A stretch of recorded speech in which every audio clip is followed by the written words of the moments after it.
안녕하세요. TQQQ 연구소입니다. 오늘은 숫자 하나로 시작하겠습니다.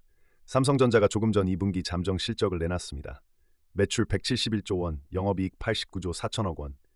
지난해 같은 기간보다 영업이익이 18배 넘게, 정확히는 1810% 뛴 역대 최대 실적입니다. 솔직히 저는 지금까지 영업이익이 1800%를 넘게 뛴 실적을 이런 성적표를 본 기억이 없습니다. 이 한 분기 영업이익이 엔비디아의 최근 분기 영업이익 약 535억 달러, 우리 돈으로 80조 원대를 넘어섰습니다. 반도체 회사가 분기 하나로 지구에서 가장 돈을 잘 번 기업 자리에 올라선 겁니다. 그런데 이 발표가 나온 오늘 삼성전자 주가는 6% 넘게 빠졌습니다. 코스피는 4.9% 밀렸고 이번 주로 넓혀보면 지수가 5% 넘게 내렸습니다. SK하이닉스는 낙폭이 더 컸습니다. 역대 최대 실적을 발표한 바로 그날 시장은 그 회사를 던졌습니다. 사람들은 왜 사상 최고 실적을 보고 팔았을까요? 그럼 왜 팔았는지부터 풀어보겠습니다. 크게 세 가지입니다. 첫째, 역설입니다. 경기에 민감한 메모리 반도체는 실적이 사상 최고일 때가 사이클의 정점인 경우가 많습니다. 좋은 뉴스가 오히려 나쁜 뉴스로 읽히는 구간이죠. 시장이 보는 건 지난 분기에 얼마 벌었느냐가 아니라 다음 분기에도 이만큼 벌 수 있느냐입니다. 파이낸셜 뉴스에 따르면 이번 매출 171조 원이 시장 눈높이를 살짝 밑돌면서 정점을 지났다는 막연한 공포, 이른바 피크아웃 우려를 자극했습니다. 연초 이후 크게 오른 데 따른 차익 실현 매물도 한꺼번에 쏟아졌다는 분석입니다. 실제로 삼성전자는 실적이 이렇게 좋은데도 올해 들어 주가가 이미 2배가 넘게 올라 있었고 SK하이닉스는 3배 넘게 뛴 상태였습니다. 이미 오를 만큼 오른 자리에서 나온 최고 실적은 새로운 매수 이유가 아니라 팔고 나갈 명분이 됐습니다. 과거 메모리 사이클에서도 실적이 가장 화려할 때 주가가 먼저 고개를 숙이는 장면이 여러 번 반복됐습니다. 대표적인 게 2018년입니다. 그해 디램 값이 사상 최고로 치솟으며 반도체 회사들이 역대급 이익을 찍었지만 정작 주가는 그 실적이 나온 뒤부터 1년 넘게 내리막을 걸었습니다. 실적은 언제나 지나간 분기의 성적표이고 주가는 다가올 분기를 미리 사고 파는 자리이기 때문입니다. 오늘 시장은 그때의 학습된 두려움을 다시 꺼내든 셈입니다. 89조 원이라는 숫자가 크면 클수록 다음 분기에 이걸 넘어서기가 더 어렵다는 계산이 함께 따라오는 겁니다. 둘째, 한국 시장 특유의 구조입니다. 삼성전자와 SK하이닉스는 외국인 지분이 절반 안팎입니다.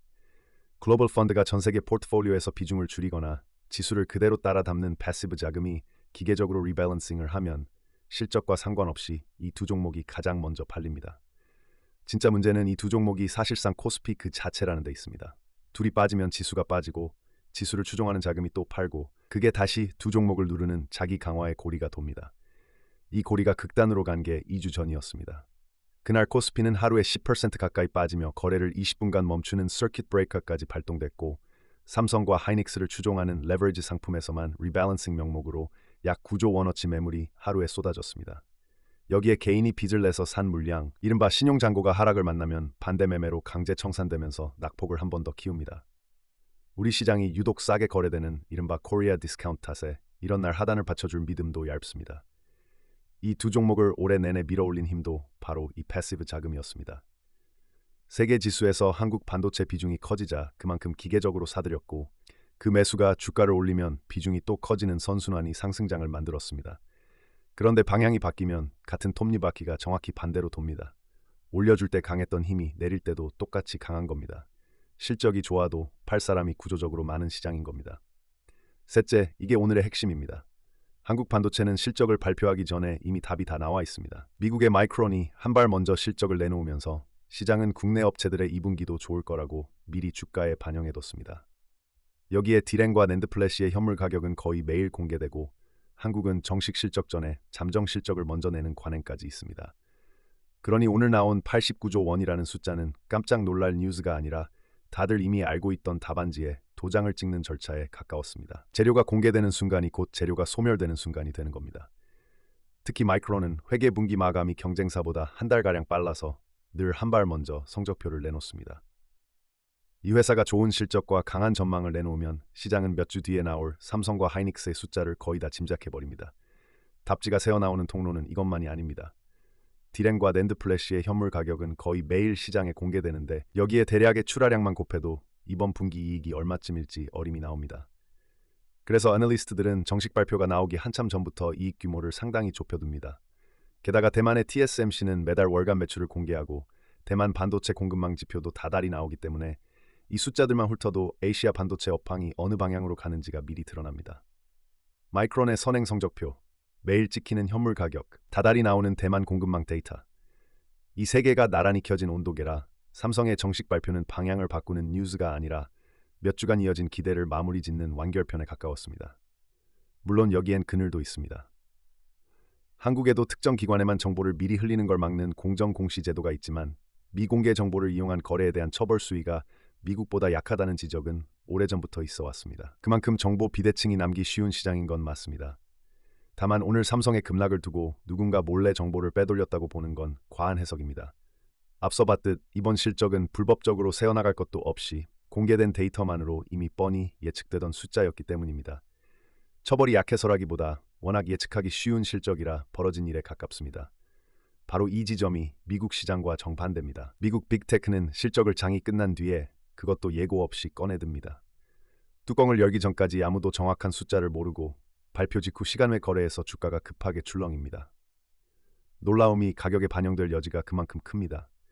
실적 시즌마다 우리가 새벽에 시간 외 급등락을 지켜보는 이유가 여기에 있습니다.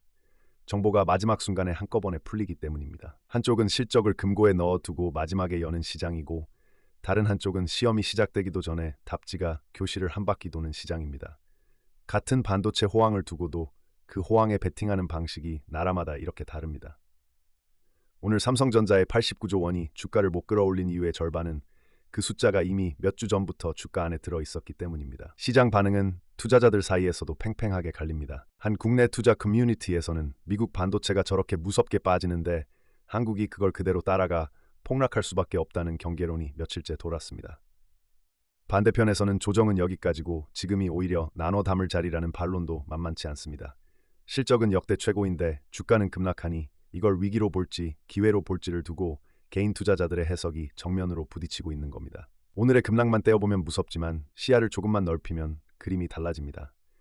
삼성전자는 이번 주에 10% 넘게 빠지고도 올해 들어서는 여전히 크게 오른 자리에 있고 SK하이닉스는 낙폭이 더 컸는데도 연초 대비론 3배 넘게 뛴 상태입니다. 코스피 지수 자체도 올해 플러스를 지키고 있습니다.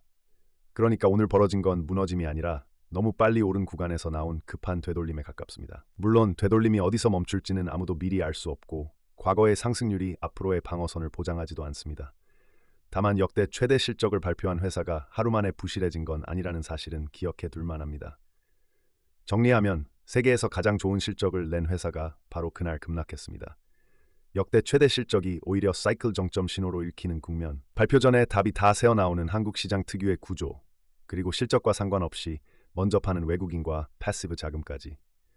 이 세 가지가 겹쳐 89조 원이라는 사상 최고 성적표조차 주가를 지켜주지 못한 하루가 만들어졌습니다. 오늘 준비한 이야기는 여기까지입니다. 시장은 언제든 방향이 바뀔 수 있으니 실제 흐름은 꼭 직접 확인하시고요. 도움이 되셨다면 마지막으로 좋아요 한 번만 눌러주시면 큰 힘이 됩니다. 감사합니다.